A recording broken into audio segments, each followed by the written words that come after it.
So what is the role of EQ in this, and how can we effectively quiet our mind so we can be effective learners or speakers, frankly, for that matter? If, we're doing public speaking, for example, or any host of things like that. I'll do better than that. I'll show you how to create EQ. When I was training the special forces, very well trained, but if they don't remember what they were taught, they could get killed. And sometimes they were awake 3-4 days with no sleep, which makes it hard to remember, especially when someone's trying to kill you. That could give you a little bit of a handicap trying to remember what they told you. So here's what I taught them. I taught them how to wake up, and I'm going to teach you the same skill. We know the left side of the brain controls the right the left. Do this with me. And you should stand, but because we're at mics, we can't. But later when you do it, you should stand. You'll get a better outcome. Okay. Take your left hand, touch your right shoulder. Do that. Okay. Take your right hand, touch your left shoulder, and alternate. It's not just the Macarena without the music. It's a brain massage. Now, if you're standing, you do the same thing. You can do it seated. Left to right knee, right to left knee. But when you're standing, the knee moves. So both sides of your brain are active. Now, you grab your right thumb in your hand and you go, I feel great. Like you mean it. I feel great. Not convincing me. I feel great. I feel great. Yes. If you go, I feel Yes. great, that's how you'll feel. No, you want to feel great. You want to feel great. It's emotion. It's got to have the passion behind it. So we're going to do 3 sets of these at my speed. And then I'll show you to use it to wake up instantly, taking a test, working late at night, driving in a car in traffic. You ready?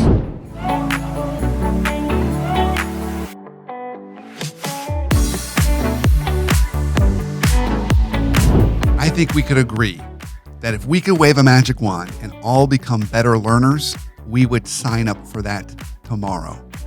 Well, the guest today I've got on our show is a really unique guy. His name's Howard Berg. He is the world's fastest reader. So not only does he have Guinness Book of World Records on how fast he can read, he's been teaching people for decades how to become faster, not only in reading, but more importantly, how to become better learners. So I want you to really listen to my show today with Howard.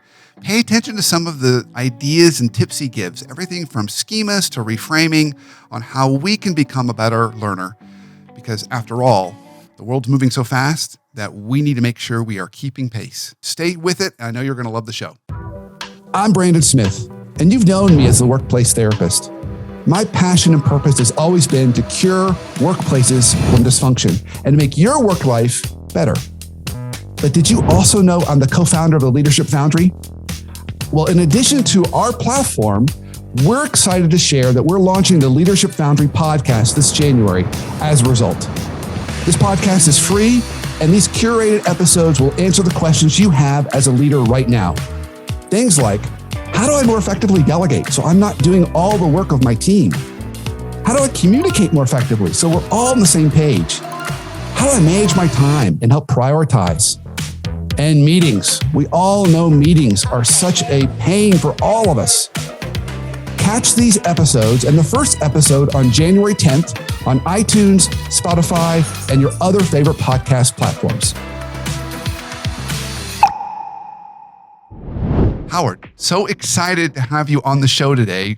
Really excited about our topic on how to become a better learner. And I really can't think of anybody more suited for that than you.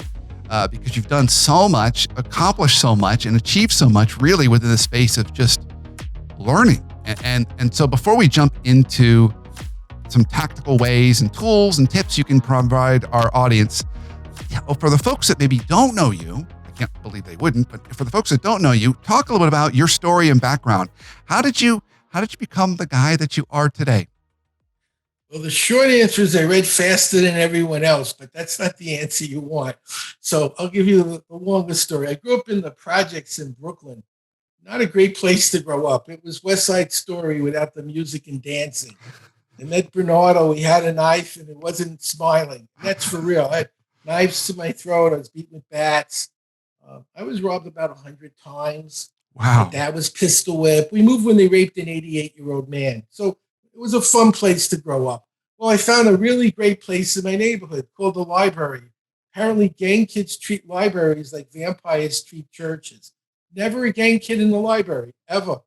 So Mm. when I was 8 years old, I was reading the theory of relativity. I was a little different because that's all I could do. The worst thing in the library was the paper cut. So I read a lot. By the time I was 11, I had college reading. I went to the State University of New York, Binghamton when I was 17. I majored in biology, but in the second half of my junior year, I got interested in learning in the brain. So I told the dean I want to also major in psych. He said, well, you're a second term junior. You've had no psych courses. You have 1 year left. You have to do the 4 year program in 1 year and finish the bio program. And to make it fun, I had 3 jobs. I was working 18 hours a week. And he said, you're not smart enough. And that's when I realized they never taught me how to learn in school. They told me what to learn and why to learn. Mm. Or how when you don't learn, well, you hear a song on the radio once, you never forget it. And then you read the 7 habits of highly effective people and you don't know any habits the next day. So I started learning how to learn. I got up to 80 pages a minute. I did the psych program in 1 year. I took 6 science courses a term, 2 4-hour labs. Lab reports took 16 hours each. So basically 40 hours of lab, 18 credits of science, and 18 hours a week of work. I don't recommend it, by the way. It wasn't my funnest year. I had no life, but I did it. And at the end of the year, I took the GRE in biology. I got an 800. I was in the 99th percentile. I was reviewing books like biochemistry, genetics, cell physiology. I got 3 questions wrong. So then I wondered if it was me or the system. So I taught children 11 to 15 the same technique. And they did a 30-chapter book in lifelong developmental psych, which is a sophomore course in a week. And 15 out of 18 passed the course on the CLAP. I trained the U.S. Special Forces at Fort Bragg, Royal Thai Army in Bangkok, the Canadian Armed Forces. I'm working with Fortune 500 companies. Right now, I'm working with a $100 million a year company to help make them $1 billion a year company by learning faster. It's been fun. I like what I do. It helps people. It makes a difference. And I see results. I had an 84-year-old read 3 books in 3 hours the day after I taught her. Some people say, I'm too Wow. old. I'm 40. She was 84. My oldest student was 92. She read 100% faster. My youngest was 8, and she was reading at 5 seconds a page. Wow. So I say between 8 and 92 is a good, kind of fits a lot of people. Embryos, not. If you're an embryo, you won't be speed reading. And if you're catatonic, it's probably not going to work either. But somewhere between 8 and 92 kind of fits a good chunk of the global population, and that's where I work. Wow, that's fantastic, Howard. And you've got at least one Guinness Book of World Records, isn't that right? Actually, yeah, I'm the world's fastest reader, 80 pages a minute. I think I'm in the second one. I helped launch the Comedy Network in the early 90s with Dennis Leary. And he had a show, and he wanted to make a record how many people he could interview in 30 minutes. So everyone got a 30-second interview. And I was in that. So I don't know if it made a second record or not. It's probably not as impressive as the other one, but I might be in for that too. I never really checked, but that was the goal of the show. Nice, nice. Okay. So since we got you here, and I know, gosh, I could keep you here all day just asking questions about how we can become. Nice, Howard. Nice. So I'm sure there are folks right now sitting there. Well, all right. So I'm gonna back up a little bit. The biggest pain point I see in the workplace, the number one, is everyone says time is my most precious resource. Like I don't have enough time. I'm in back-to-back meetings. I'm supposed to get all this stuff done. And what I'm hearing, what you're saying is there's a more efficient way to get information into that noggin. There's a better way than what we've been taught. Look at Elon Musk reads 2 books a day. Bill Gates reads a book a day. Oprah, Jack Ma. Look at their bank accounts. I'm saying it's doing some good for them. Yeah. We live in a knowledge-based economy. Information doubles every 6 months. And more is printed in a week than all human history through the year 1800. The normal reading speed is 200 words a minute. The range is 150 to 400.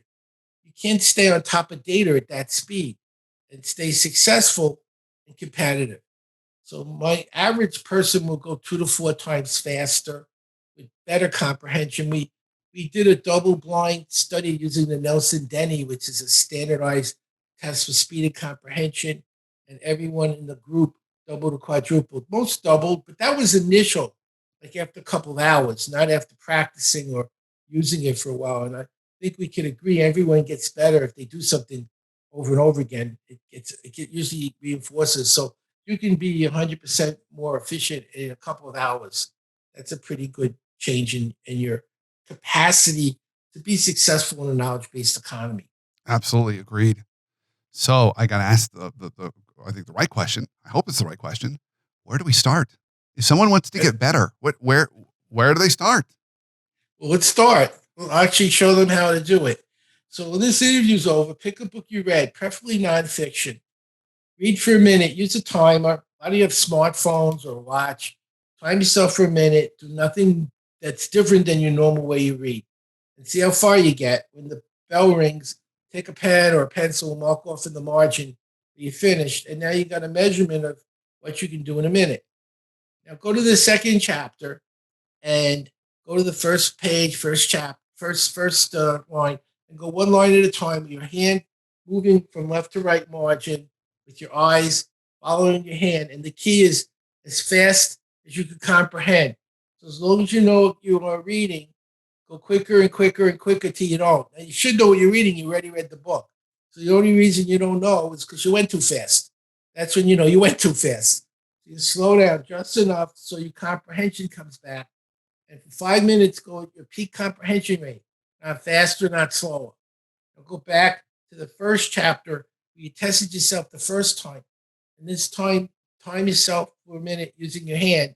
And that little line that you put in the first minute, you'll pass it by 20 to 40% doing that one change. But I'll be honest with you, speed isn't what people want.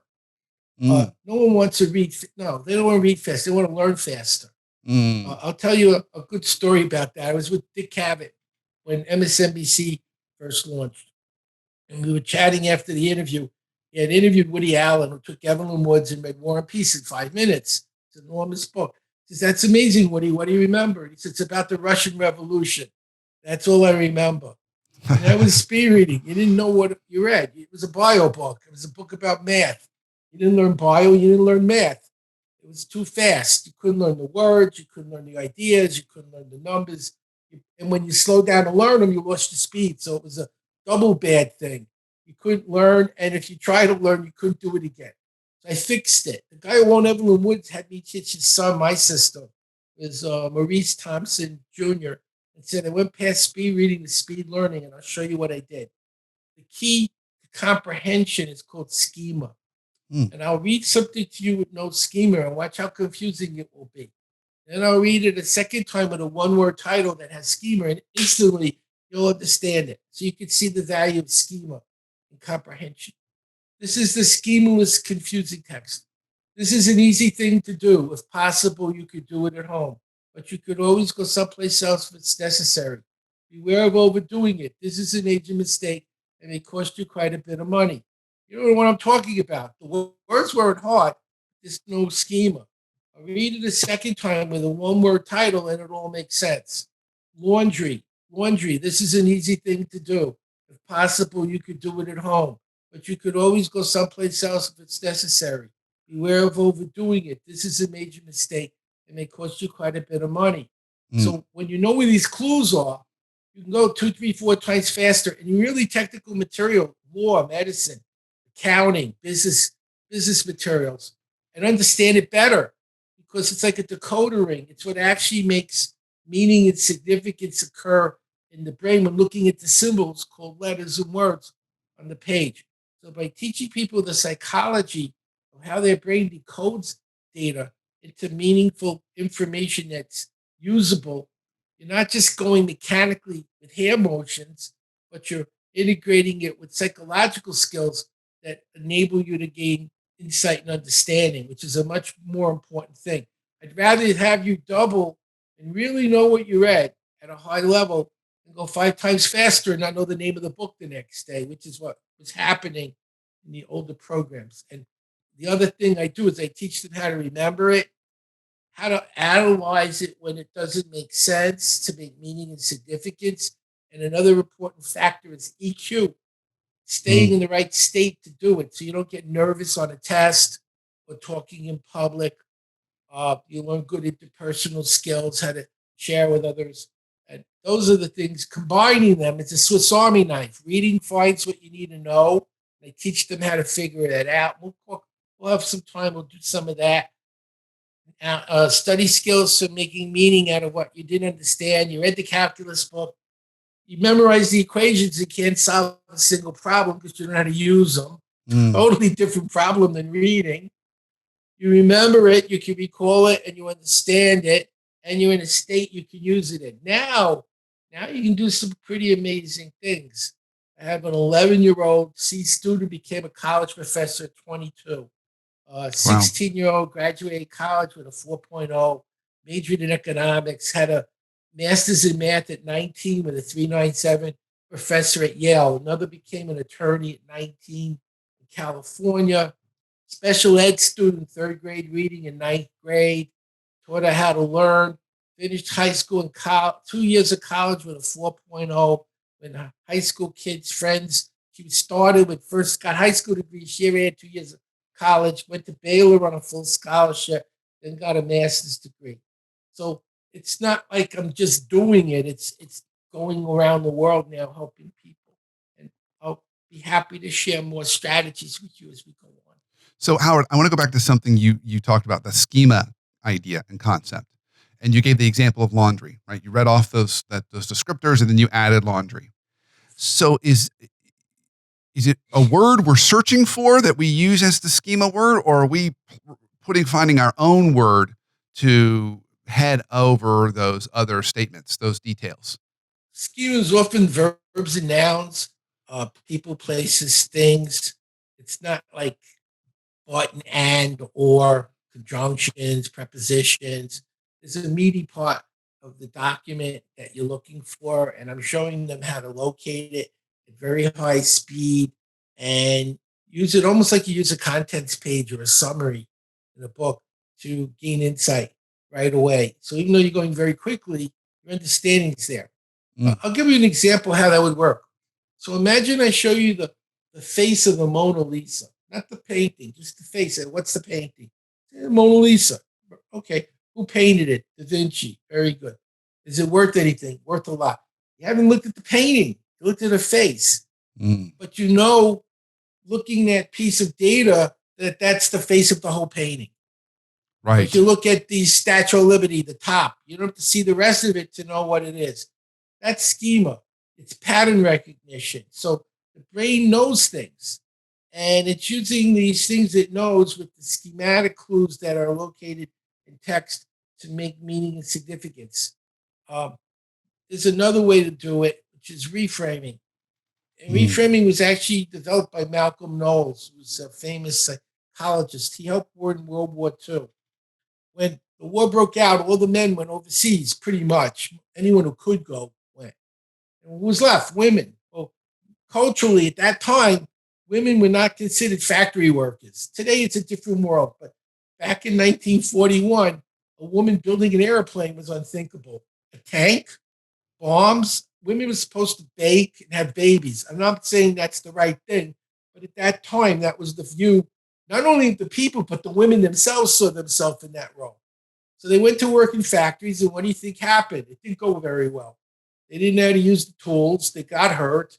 They weren't getting the things done they needed, and they were the only ones left to do it. And by the way, they helped us win the war. They played a very major role. So how did they fix it? Malcolm Knowles was given that job. What did he do? He went to a factory, and he was depressed. He didn't know what to do. No one ever had to do this before. So he's sitting and having a cup of coffee in the cafeteria, and there was two women. And one woman said, "I don't know how to use the drill press." He kind of cringed. That was the problem. And a friend said, "It's easy. It's like a mixing bowl. When you pull the handle down, it goes through the wood like the mixing bowl goes through batter." And she says, "Oh, I get it." And he realized that's how you learn. You take what you know. So a kiln is an oven, and a laminator is an iron. And so every tool they had to use was a household appliance, analogous to a household appliance. And we use that in reading. That's another way to use schema to learn things that we haven't learned before, but have some similarity or characteristic or quality with something we do know. Or the opposite. We can explain night, it's not day, or it's not light. We can go both ways. It's dark or it's not light. You can go either way. But that's how the brain learns. It works duality. It looks at similar and different.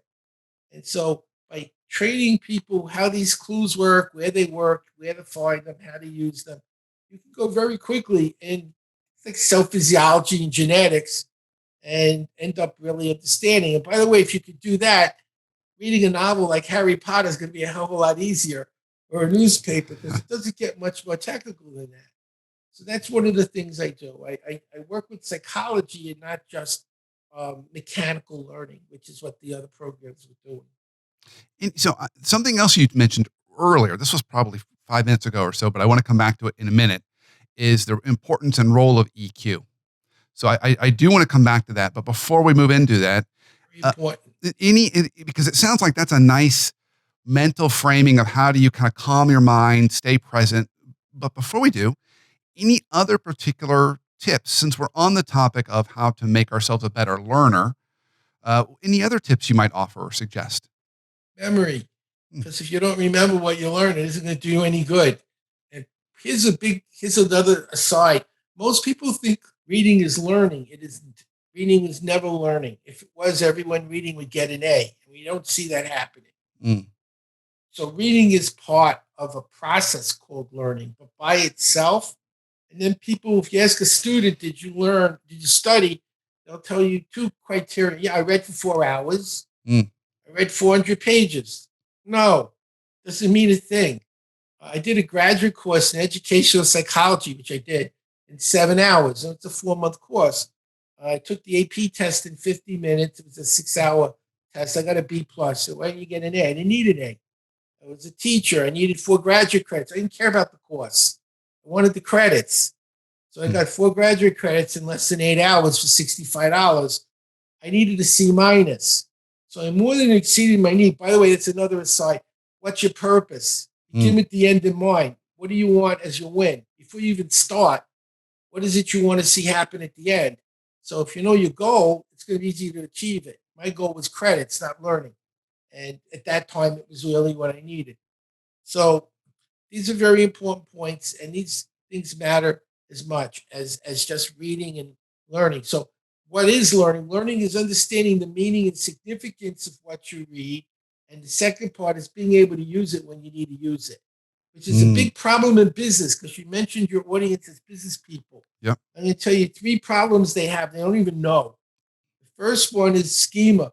If you don't use words that the prospect and client can recognize and identify, you're alienating them. You're not building rapport, which is an EQ problem. The second problem is you're telling them what they need to know, but are you telling them how to remember it when they need to know it? How many times has someone told you what you need to know, and by the time you went to use it, you didn't remember what they told you and it didn't work? Doesn't build any rapport either. The third problem is EQ, which we'll do later. If they're not in the right state of mind to use it successfully, even though they have the data, it won't work. If they're too nervous, anxious, or depressed to do what you told them. And these are 3 things you can fix in business. And by the Yeah. way, your kids need this in school. It's the same problem. Many students fail exams not because they don't know information, although that's part of it. They don't. They get nervous taking the test and they can't think clearly, and so they're not able to recall what they learned and understood the night before because they're in the wrong state of mind. So those are all different issues that I would raise. We'll go into memory. So I'm going to teach you how to speed memorize a list. Okay. I'm going to give you a list of 10 things. I won't show you how to learn it. You won't be able to. Then I'll show you how, and you'll effortlessly learn it backwards and forwards. And I'm going to tell you it's not just an exercise, but a tool. You will use it. So here are the 10 things you want to remember: pole, shoes, tricycle, car, glove, gun, dice, skate, cat, and bowling pins. And by the way, even 3-year-olds can learn this in 3 or 4 minutes. It's that easy. It doesn't look like it, but it will be. 2 things you need to know. Your brain only remembers 10% of what you read and 90% of what you say and do. You're going to want to remember this because this is a real powerful tool. You'll use it. And viewers can use it at work. Their kids will use it at school. So pay attention. So when I ask you to say and do that to lock it in. Speed learning lists was discovered thousands of years ago in Greece. They found if you take a list that's hanging in your memory, what do you do with a hanger? You hang something on it.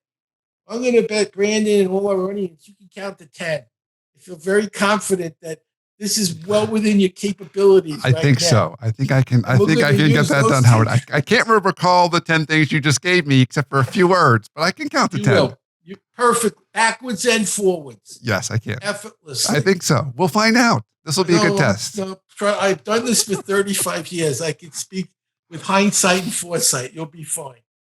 So we're going to take those 10 numbers and learn 10 things super fast. Are you ready? I'm ready.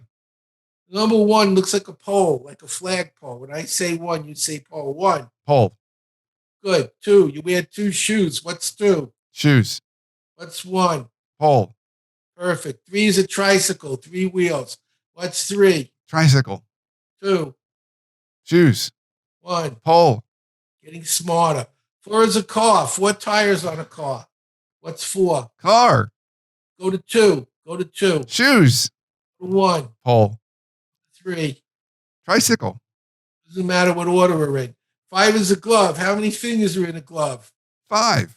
What's 5? Glove. 3. Tricycle. 1. Pole. Fast you're going. 6 gun. They loved them in Texas when I lived there. 6 gun. 6 gun. What's 6? Gun. 4. Car. 2. Shoes. Notice you're looking at pictures. 7's lucky in dice. Lucky 7. Dice. 7. Dice. 5. Give you a clue. Glove. 3. Tricycle. 1. Pole. Rhymes work. 8 skate. 8 skate. Like a roller skate. 8 skate. What's 8? Skate. 6. What did they love in Texas? Gun. 4. Car. 2. Shoes. 2 more. How many lives does a cat have? 9. 9 is a cat. 9 is a cat. What's 9? Cat. 7's lucky in what game? Lucky Dice. 7. Dice. 5 is a Glove. 3. Tricycle. 1. Pole. This number is 10. You have a bowl. How many bowling pins are in a lane? 10. 10 bowling pins. Let's do the numbers you can't do. 1, Pole. 2, Shoes. 3, Tricycle. 4, Car. 5, Glove. 6, Texas. Gun. 8, 7, lucky in. Dice.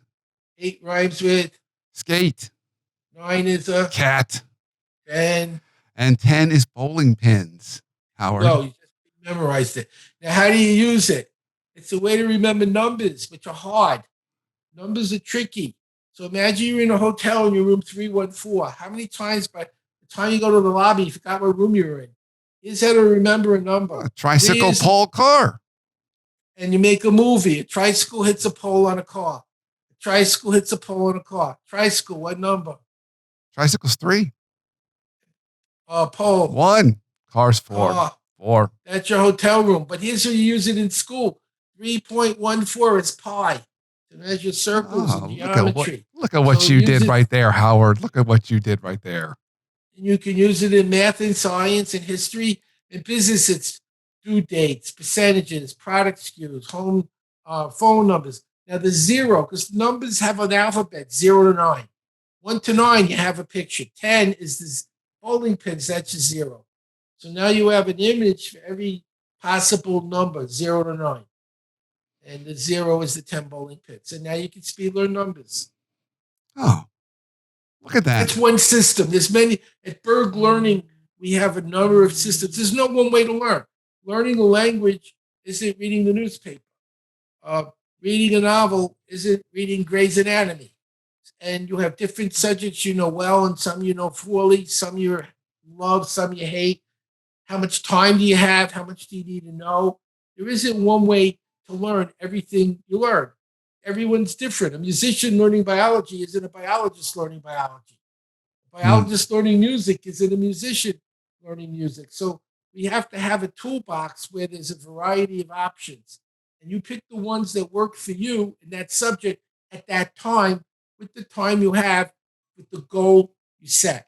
And by making it a flexible system where you don't do what I do, but you do what your brain wants, now you can pretty much master any subject for work, and your kids will get higher grades and won't live with you till they're 40. Which, by the way, more children between 26 and 40 are at home than married. One of the reasons is they can't afford to pay their college loans and rent an apartment at the same time. Well, Mm. my kids finished college in 2 to 3 years. The average student takes 6, and there's a 70% dropout rate in 2-year college and 50% in 4-year college. So if you could do, one of my best students did it in 6 months. He got his 4-year degree in 6 months. You go to Thomas Edison, which is Rutgers online program, and you can test out of 90% of your degree. And he did that. He took 5 CLEPs a week, which is not normal. He learned Chinese in 3 weeks and became a missionary. And then he Wow. sold his company when he was 40 for $38 million because he learned how to learn. And that's the secret today to being successful in business is you have to know something. Yeah. If you don't know what's going on, someone else will, and they'll take your business away from you. And if you do what you did today, tomorrow, don't count on it working. Ask Blockbuster how well that worked out. Yeah. With Sears and JCPenney. You know what? Their biggest mistake, they came out with a catalog when the West was being, people were moving out West. They used their catalog to buy stuff. They were in stores like they had back East. They made a fortune. So along comes Jeff Bezos. He puts it online. All Amazon is a catalog. Yeah. Amazon is a JCPenney Sears catalog in the 21st century. Why didn't they do that? They're bankrupt. Both companies, they had the infrastructure. They had the marketing acumen. They had the products. They never thought, let's put it online. No, they kept thinking, put more stores in malls. You know how well malls are doing today. Yeah. And that's where their business is. Bezos said, I'll put it online. They could have done it. They didn't have vision. When you lack vision, if you think what made you rich yesterday will make you rich tomorrow, ask Sears, Penny, and Blockbuster how that worked for them. And they were powerhouses. They were huge. Every business today needs to realize things are changing faster than ever. There'll be a loss of 30% of all existing jobs in the next 5 to 10 years. If you're a truck driver, watch a computer do it for 24/7 and not sleep. Yeah. If you work in a redundant, repetitive kind of work, machines will be doing all of those things faster and better without rest. What are those people going to do to make a living? They better learn how to learn and learn new skills quickly, or they're going to be wondering what happened. And that's what's going on. Why do you think coal miners are out of work? They still use coal, but a machine can do the work of 20 people. So there's now one person out of 20 working. Howard, I want to jump into our last topic here while we still have time, because we talked about it and I want to make sure we don't miss it. And that is EQ. So what is the role of EQ in this, and how can we effectively quiet our mind so we can be effective learners or speakers, frankly, for that matter? If, we're doing public speaking, for example, or any host of things like that. I'll do better than that. I'll show you how to create EQ. When I was training the special forces, very well trained, but if they don't remember what they were taught, they could get killed. And sometimes they were awake 3 or 4 days with no sleep, which makes it hard to remember, especially when someone's trying to kill you. That can give you a little bit of a handicap trying to remember what they told you. So here's what I taught them. I taught them how to wake up, and I'm going to teach you the same skill. We know the left side of the brain controls the right the left. Do this with me. And we should stand, but because we're at mics, we can't. But later when you do it, you should stand. You'll get a better outcome. Okay. Take your left hand, touch your right shoulder. Do that. Okay. Take your right hand, touch your left shoulder, and alternate. So it's not just the Macarena without the music. It's a brain massage. Now, if you're standing, you do the same thing. You can do it seated. Left to right knee, right to left knee. But when you're standing, the knee moves. So both sides of your brain are active. Now you grab your right thumb in your hand and you go, I feel great. Like you mean it. I feel great. Not convincing me. I feel great. I feel great. Yes. If you go, I feel Yes. great, that's how you'll feel. No, you don't want to feel great. You want to feel great. It's emotion. It's got to have the passion behind it. So we're going to do 3 sets of these at my speed. And then I'll show you to use it to wake up instantly, taking a test, working late at night, driving in a car in traffic. You ready? Yeah. Shoulder taps, my speed. 1, 2, 3, 4, 5, 6. Knee taps. 1, 2, 3, 4, 5, 6. How do you feel? I feel great. great. Yes. A little faster. Yes. Ready? 1, 2, 3, 4, 5, 6. 1, 2, 3, 4, 5, 6. How do you feel? I feel great. Great.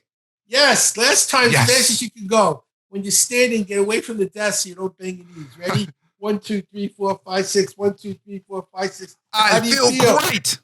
Perfect. Feel great. Smile. You know what happens when you do it 3 times? Nothing. And you probably would like something. So let me show you how that works. Remember Pavlov? I'm a Rotary president. That's our bell. Rang a bell, fed a dog. Rang a bell, fed a dog. Rang a bell. Dog drool. You don't want to drool, but you want to feel great. You want to be in an important meeting, stand up and start tapping your shoulders. They'll throw you out of the room, or they'll call an ambulance. Either way, it won't work out well. Studies show habits take 90 days, not 30 days. So if you do this every day, slow, medium, fast, I feel this is your bell. I feel great. Yes. Now you're getting tired, you're falling asleep, you're driving, you don't want to take coffee, it's late at night, you need to stay awake another hour, but you want to sleep afterwards. You grab your thumb, I feel great, yes. And your brain remembers every time you did it. You stimulate the left, the right, both together. It wakes up. So we're creating the state. So when I teach them how to create states, calmness, relaxation, focus, insight, and then you trigger that state when you need it. So you don't have to go through all those steps because sometimes you don't have time. If you're getting shot at, you can't stand up and tap your shoulders to wake up. You grab your thumb and you trigger the stimulus, the conditioned stimulus, the anchor to elicit the state. Got it. And so in business, what states do people need to do what you tell them? So if I'm teaching you to drive and you're ready to pass your road test, you tell me you failed. I said, why? I got nervous. It was a test. Anyone you know ever got nervous on a road test? What if I didn't just teach you to drive, but stay calm during the test? How many more successful graduates would I have? How many more referrals would I get? Every business needs to start thinking about states. What states do people need to do what you're telling them successfully? And how are you creating those states? I know you work with businesses in their environments. This is a big problem. And if you start looking at states and the consciousness of the people, you'll see a lot of the problems are EQ. It's not information only that they're missing, but they're in the wrong state of mind to be able to perform successfully what they've been told to do. So even though they remember it and they understand it, they're depressed, they're anxious, they're fearful. Uh, Public speaking does that for a lot of people. You get bright people who can't communicate. All of these things can be fixed through EQ skills and techniques. And something you might want to think about. By the way, if people want to learn more, it's at berglearning.com. Yeah. It'll help them to be able to accomplish these things. And I personally help them if they need help. We have a team, but if they don't work, I do. I want to know what's going on. I'm doing it 35 years, so I've made a lot of changes listening to what people told me, and there's very few problems.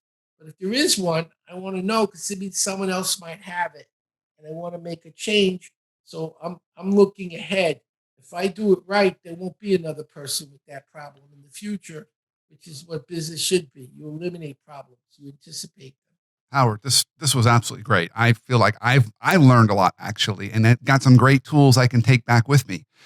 So if people want to learn more about you, or you talked about Berg Learning, is there any other places where they can go? They can learn more about you, maybe even sign up for any programs or find any more additional Berg resources. The rating program will double their learning rate permanently. I can show them how to write. I wrote a book in 5 hours, and it went number 1 on Amazon the next day. You do that. It's as hard as the memory technique. You just didn't have enough time. How to be a genius, I teach that. It's a learnable skill. Memory, math. If they want to email me, Howard at berglearning.com.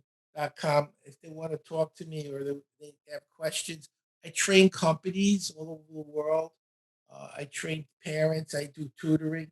I'm doing a very upscale program right now. It's 25,000, and I work with a group of 10 kids at a time, and they all get 30 minutes private plus a group thing.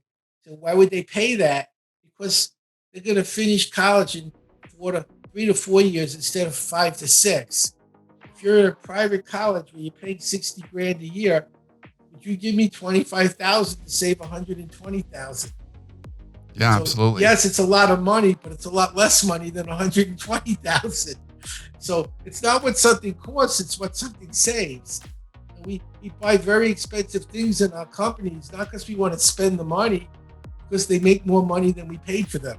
Right. And as long as they're producing a profit, who cares? It's not for everybody. I'll give you that. That's why there's berglearning.com. It's a lot less expensive, and people can use that too. But I like working one-on-one with them because I can hear their problems and analyze what's going on. You can do a lot more one-on-one than using audio and video. You actually meet the person and understand their specific need, not the generic that everyone else has. And that's what I've been doing. This is great. Well, keep up the great work. And I'm so thrilled to have you on the show. So thrilled for the learning gifts you've already given not only me, but all of my listeners. So thank you, Howard. Keep up the great work and keep on helping all of us get smarter.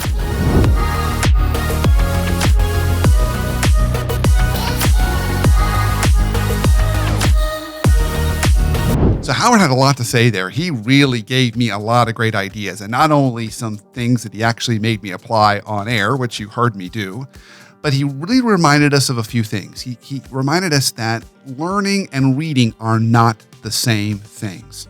That really learning is about not only hearing that information and comprehending it, making meaning out of it, but then also being able to use it later. And so he gave us tips like the schema idea. How do we find that kind of word that kind of encapsulates the whole idea or theme? He talked about reframing, taking something that we know already and use it to make it more like an analogy or metaphor for the new thing that we're learning. Of course, he gave us the way of counting 1 to 10 and the word associations. So he taught us that. And then finally, he even gave us a way to enhance our emotional intelligence, wake up with more energy, but also know how to keep ourselves motivated and focused with that simple body movement exercise. There were so many things there that we could spend reviewing and reflecting. But my goal to you is, how can you take away one thing from what Howard said to not only help you get better and smarter, but more effectively as a learner?